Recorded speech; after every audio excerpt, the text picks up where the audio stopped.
Okay, CM Siddaramaiah ಕುರಿತಂತೆ breaking update ಬರ್ತಾ ಇದೆ. ಯುದ್ಧ ಬೇಡ ಅಂತ ನಾನು ಹೇಳಿಲ್ಲ, ಯುದ್ಧ ಅನಿವಾರ್ಯವಾದ್ರೆ ಮಾತ್ರ ಮಾಡಬೇಕು ಅಂತ. ಇನ್ನೇನು ಅನಿವಾರ್ಯ ಆಗ್ಬೇಕಪ್ಪ ಸಿದ್ದರಾಮಯ್ಯನವರಿಗೆ? ಇನ್ನೆಷ್ಟು ಜನ ಹೆಣ ಉಳ್ಬೇಕು ಗೊತ್ತಿಲ್ಲ. ಸಿಎಂ ಸಿದ್ದರಾಮಯ್ಯ ಯೂ ಟರ್ನ್ ಹೊಡೆದಿದ್ದಾರೆ. ಭದ್ರತೆ ಕೊಡಬೇಕಾಗಿದ್ದದ್ದು ಕೇಂದ್ರ ಸರ್ಕಾರ. ಯುದ್ಧ ಬೇಡ ಅಂತ ನಾನು ಹೇಳೇ ಇಲ್ಲ.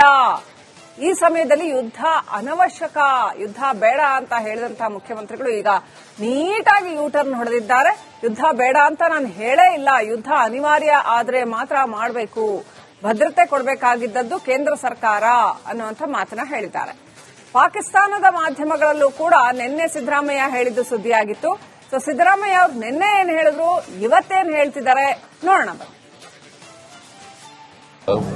ಕೇಂದ್ರ ಸರ್ಕಾರದವರು ಭದ್ರತೆ ಕೊಡಕ್ಕಾಗ್ಲಿಲ್ಲ. ಅವ್ರಿಗೆ ಜನ ನಂಬ್ಕೊತಾರೆ, ಕೊಡ್ಲಿಲ್ವಲ್ಲ. ಈಗೇನೆಲ್ಲ ಕ್ರಮಗಳು ತಗೊಂಡ್ರು ಕೂಡ 26 ಜನ ವಾಪಸ್ ಬರ್ತಾರ.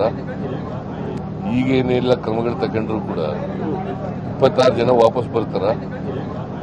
ಈಗೇನೆಲ್ಲ ಕ್ರಮಗಳು ತಗೊಂಡ್ರು ಕೂಡ 26 ಜನ ವಾಪಸ್ ಬರ್ತಾರ.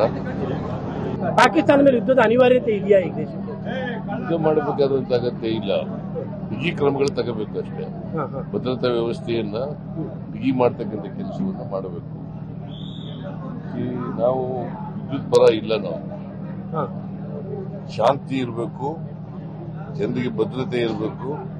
ಕೇಂದ್ರ ಸರ್ಕಾರ ಭದ್ರತಾ ಕ್ರಮಗಳನ್ನು ತಗೋಬೇಕು. ಯುದ್ಧ ಬೇಡ ಅಂತ ಹೇಳಿಕೆ ಬಗ್ಗೆ ಚರ್ಚೆ ಆಗ್ತಾ ಇದೆ.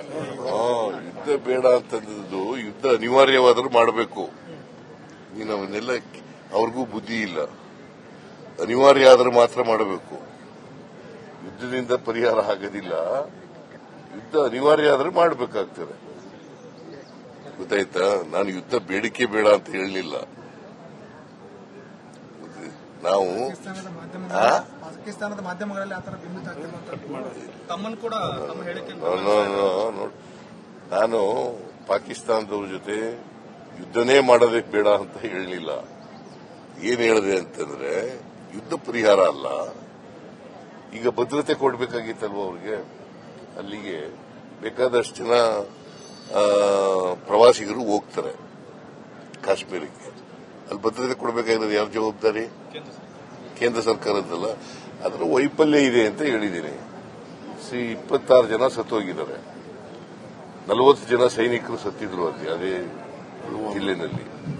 ಸೊ ಅದಕ್ಕೆ there is a failure of the intelligence government of India.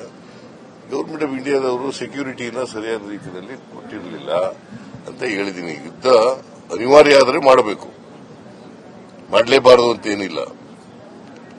ಆದರೆ ಈಗ ತಕ್ಷಣಕ್ಕೆ ಯುದ್ಧ ಬೇಡ ಅಂತ ಹೇಳಿದ್ದೀನಿ. ಯುದ್ಧ ಬೇಡ ಅಂತ ಹೇಳಿಕೆ ಬಗ್ಗೆ ಚರ್ಚೆ ಆಗ್ತಾ ಇದೆ. ಯುದ್ಧ ಬೇಡ ಅಂತಂದದ್ದು ಯುದ್ಧ ಅನಿವಾರ್ಯವಾದರೂ ಮಾಡಬೇಕು. ನೀನು ಅವನ್ನೆಲ್ಲ ಅವ್ರಿಗೂ ಬುದ್ಧಿ ಇಲ್ಲ. ಅನಿವಾರ್ಯ ಆದ್ರೆ ಮಾತ್ರ ಮಾಡಬೇಕು. ಯುದ್ಧದಿಂದ ಪರಿಹಾರ ಆಗೋದಿಲ್ಲ. ಯುದ್ಧ ಅನಿವಾರ್ಯ ಆದ್ರೆ ಮಾಡಬೇಕಾಗ್ತದೆ.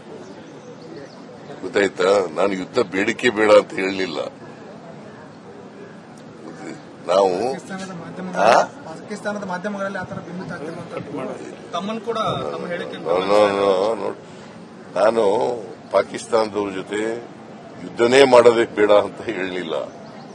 ಏನ್ ಹೇಳಿದೆ ಅಂತಂದ್ರೆ, ಯುದ್ಧ ಪರಿಹಾರ ಅಲ್ಲ. ಈಗ ಭದ್ರತೆ ಕೊಡಬೇಕಾಗಿತ್ತಲ್ವ ಅವ್ರಿಗೆ. ಅಲ್ಲಿಗೆ ಬೇಕಾದಷ್ಟು ಜನ ಪ್ರವಾಸಿಗರು ಹೋಗ್ತಾರೆ ಕಾಶ್ಮೀರಕ್ಕೆ. ಅಲ್ಲಿ ಭದ್ರತೆ ಕೊಡಬೇಕಾಗಿರೋದು ಯಾರ ಜವಾಬ್ದಾರಿ? ಕೇಂದ್ರ ಸರ್ಕಾರದ್ದಲ್ಲ. ಅದರ ವೈಫಲ್ಯ ಇದೆ ಅಂತ ಹೇಳಿದ್ದೀನಿ. 26 ಜನ ಸತ್ತೋಗಿದ್ದಾರೆ, 40 ಜನ ಸೈನಿಕರು ಸತ್ತಿದ್ರು ಅದೇ ಜಿಲ್ಲೆನಲ್ಲಿ. ಓಕೆ, ಸಿಎಂ ಸಿದ್ದರಾಮಯ್ಯ ಕುರಿತಂತೆ ಬ್ರೇಕಿಂಗ್ ಅಪ್ಡೇಟ್ ಬರ್ತಾ ಇದೆ. ಯುದ್ಧ ಬೇಡ ಅಂತ ನಾನು ಹೇಳಿಲ್ಲ, ಯುದ್ಧ ಅನಿವಾರ್ಯವಾದ್ರೆ ಮಾತ್ರ ಮಾಡಬೇಕು ಅಂತ. ಇನ್ನೇನು ಅನಿವಾರ್ಯ ಆಗ್ಬೇಕಪ್ಪ ಸಿದ್ದರಾಮಯ್ಯನವರಿಗೆ? ಇನ್ನೆಷ್ಟು ಜನ ಹೆಣ ಉಳ್ಬೇಕು ಗೊತ್ತಿಲ್ಲ. ಸಿಎಂ ಸಿದ್ದರಾಮಯ್ಯ ಯೂ ಟರ್ನ್ ಹೊಡೆದಿದ್ದಾರೆ. ಭದ್ರತೆ ಕೊಡಬೇಕಾಗಿದ್ದದ್ದು ಕೇಂದ್ರ ಸರ್ಕಾರ. ಯುದ್ಧ ಬೇಡ ಅಂತ ನಾನು ಹೇಳೇ ಇಲ್ಲ. ಈ ಸಮಯದಲ್ಲಿ ಯುದ್ಧ ಅನವಶ್ಯಕ, ಯುದ್ಧ ಬೇಡ ಅಂತ ಹೇಳಿದಂತಹ ಮುಖ್ಯಮಂತ್ರಿಗಳು ಈಗ ನೀಟಾಗಿ ಯೂ ಟರ್ನ್ ಹೊಡೆದಿದ್ದಾರೆ. ಯುದ್ಧ ಬೇಡ ಅಂತ ನಾನು ಹೇಳೇ ಇಲ್ಲ, ಯುದ್ಧ ಅನಿವಾರ್ಯ ಆದ್ರೆ ಮಾತ್ರ ಮಾಡಬೇಕು, ಭದ್ರತೆ ಕೊಡಬೇಕಾಗಿದ್ದದ್ದು ಕೇಂದ್ರ ಸರ್ಕಾರ ಅನ್ನುವಂಥ ಮಾತನ್ನ ಹೇಳಿದ್ದಾರೆ. ಪಾಕಿಸ್ತಾನದ ಮಾಧ್ಯಮಗಳಲ್ಲೂ ಕೂಡ ನಿನ್ನೆ ಸಿದ್ದರಾಮಯ್ಯ ಹೇಳಿದ್ದು ಸುದ್ದಿಯಾಗಿತ್ತು.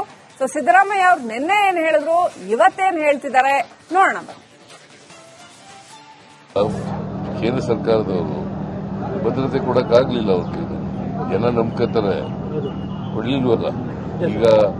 ಈಗೇನೆಲ್ಲ ಕ್ರಮಗಳು ತಗೊಂಡ್ರು ಕೂಡ 26 ಜನ ವಾಪಸ್ ಬರ್ತಾರ. ಈಗೇನೆಲ್ಲ ಕ್ರಮಗಳು ತಗೊಂಡ್ರು ಕೂಡ 26 ಜನ ವಾಪಸ್ ಬರ್ತಾರ. ಈಗೇನೆಲ್ಲ ಕ್ರಮಗಳು ತಗೊಂಡ್ರು ಕೂಡ 26 ಜನ ವಾಪಸ್ ಬರ್ತಾರ. ಪಾಕಿಸ್ತಾನ ಮೇಲೆ ಯುದ್ಧದ ಅನಿವಾರ್ಯತೆ ಇದೆಯಾ ಈಗ ದೇಶಕ್ಕೆ? ಯುದ್ಧ ಮಾಡಬೇಕಾದಂತ ಅಗತ್ಯ ಇಲ್ಲ. ಬಿಗಿ ಕ್ರಮಗಳು ತಗೋಬೇಕು ಅಷ್ಟೇ. ಭದ್ರತಾ ವ್ಯವಸ್ಥೆಯನ್ನ ಬಿಗಿ ಮಾಡತಕ್ಕಂಥ ಕೆಲಸವನ್ನ ಮಾಡಬೇಕು.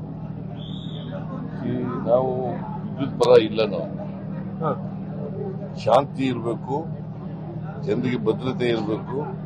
ಕೇಂದ್ರ ಸರ್ಕಾರ ಭದ್ರತಾ ಕ್ರಮಗಳನ್ನು ತಗೋಬೇಕು. ಯುದ್ಧ ಬೇಡ ಅಂತ ಹೇಳಿಕೆ ಬಗ್ಗೆ ಚರ್ಚೆ ಆಗ್ತಾ ಇದೆ. ಯುದ್ಧ ಬೇಡ ಅಂತಂದು ಯುದ್ಧ ಅನಿವಾರ್ಯವಾದ್ರೂ ಮಾಡಬೇಕು. ನೀನು ಅವನ್ನೆಲ್ಲ ಅವ್ರಿಗೂ ಬುದ್ಧಿ ಇಲ್ಲ. ಅನಿವಾರ್ಯ ಆದ್ರೆ ಮಾತ್ರ ಮಾಡಬೇಕು.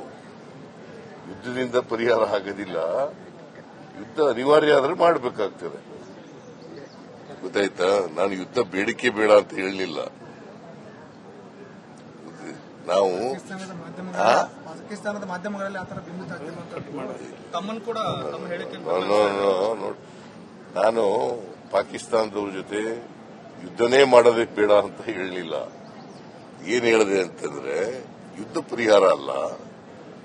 ಈಗ ಭದ್ರತೆ ಕೊಡಬೇಕಾಗಿತ್ತಲ್ವ ಅವ್ರಿಗೆ.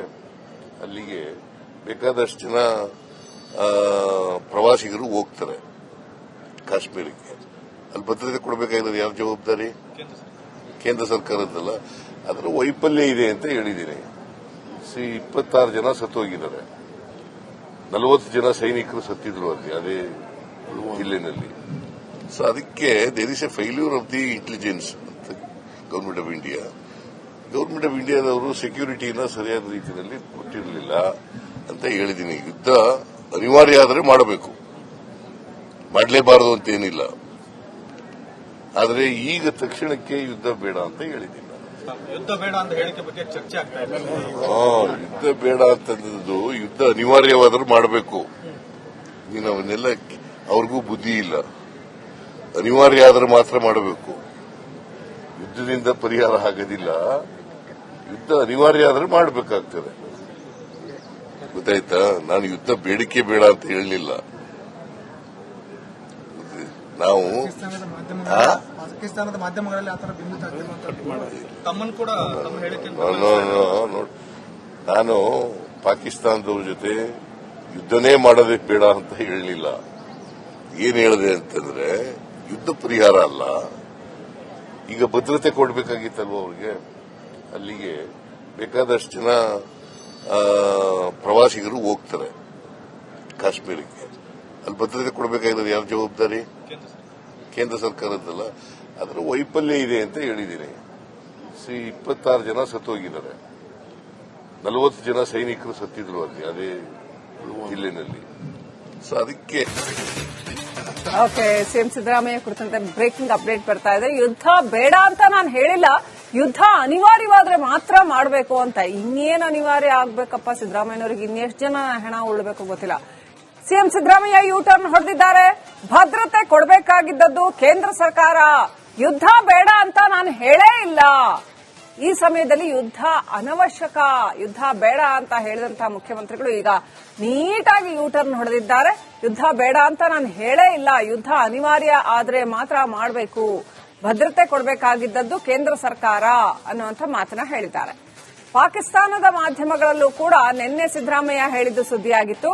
ಸೊ ಸಿದ್ದರಾಮಯ್ಯ ಅವರು ನಿನ್ನೆ ಏನ್ ಹೇಳಿದ್ರು, ಇವತ್ತೇನ್ ಹೇಳ್ತಿದ್ದಾರೆ ನೋಡೋಣ.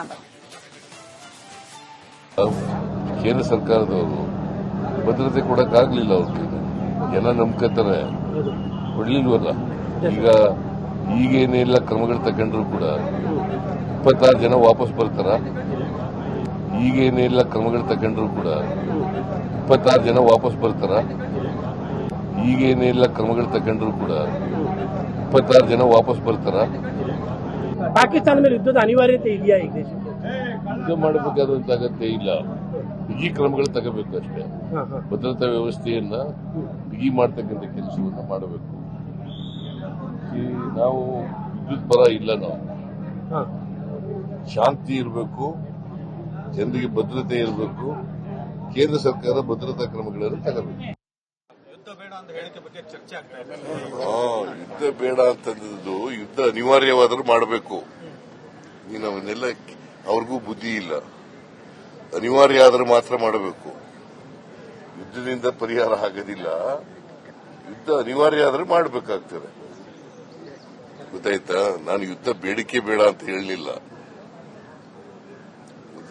ನಾವು ಪಾಕಿಸ್ತಾನದ ಮಾಧ್ಯಮಗಳಲ್ಲಿ ಆತರ ಬಿಂಬಿತ ಆಗ್ತಿರುವಂತ ತಮ್ಮನ್ನು ಕೂಡ ತಮ್ಮ ಹೇಳಿಕೆ ನಾನು ಪಾಕಿಸ್ತಾನದವ್ರ ಜೊತೆ ಯುದ್ಧನೇ ಮಾಡೋದಕ್ಕೆ ಬೇಡ ಅಂತ ಹೇಳಲಿಲ್ಲ. ಏನ್ ಹೇಳಿದೆ ಅಂತಂದ್ರೆ ಯುದ್ಧ ಪರಿಹಾರ ಅಲ್ಲ. ಈಗ ಭದ್ರತೆ ಕೊಡಬೇಕಾಗಿತ್ತಲ್ವ ಅವ್ರಿಗೆ. ಅಲ್ಲಿಗೆ ಬೇಕಾದಷ್ಟು ಜನ ಪ್ರವಾಸಿಗರು ಹೋಗ್ತಾರೆ ಕಾಶ್ಮೀರಕ್ಕೆ. ಅಲ್ಲಿ ಭದ್ರತೆ ಕೊಡಬೇಕಾಗಿರೋದು ಯಾರ ಜವಾಬ್ದಾರಿ? ಕೇಂದ್ರ ಸರ್ಕಾರದ್ದಲ್ಲ. ಅದರ ವೈಫಲ್ಯ ಇದೆ ಅಂತ ಹೇಳಿದ್ದೀನಿ. 26 ಜನ ಸತ್ತೋಗಿದ್ದಾರೆ. 40 ಜನ ಸೈನಿಕರು ಸತ್ತಿದ್ರು ಅದೇ ಜಿಲ್ಲೆನಲ್ಲಿ. ಸೊ ಅದಕ್ಕೆ there is a failure of the intelligence government of India. Government of ಇಂಡಿಯಾದವರು ಸೆಕ್ಯೂರಿಟಿನ ಸರಿಯಾದ ರೀತಿಯಲ್ಲಿ ಕೊಟ್ಟಿರಲಿಲ್ಲ ಅಂತ ಹೇಳಿದ್ದೀನಿ. ಯುದ್ಧ ಅನಿವಾರ್ಯ ಆದರೆ ಮಾಡಬೇಕು, ಮಾಡಲೇಬಾರದು ಅಂತ ಏನಿಲ್ಲ. ಆದರೆ ಈಗ ತಕ್ಷಣಕ್ಕೆ ಯುದ್ಧ ಬೇಡ ಅಂತ ಹೇಳಿದ್ದೀನಿ. ಯುದ್ಧ ಬೇಡ ಅಂತ ಹೇಳಿಕೆ ಬಗ್ಗೆ ಚರ್ಚೆ ಆಗ್ತಾ ಇದೆ.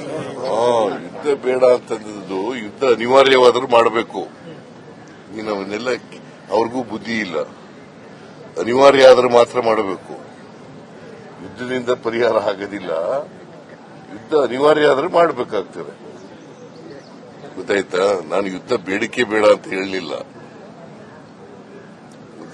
ನಾವು ಪಾಕಿಸ್ತಾನದ ಮಾಧ್ಯಮಗಳಲ್ಲಿ ಆತರ ಬಿಂಬಿತ ಆಗ್ತಿರುವಂತ ತಮ್ಮನ್ನು ಕೂಡ ತಮ್ಮ ಹೇಳಿಕೆ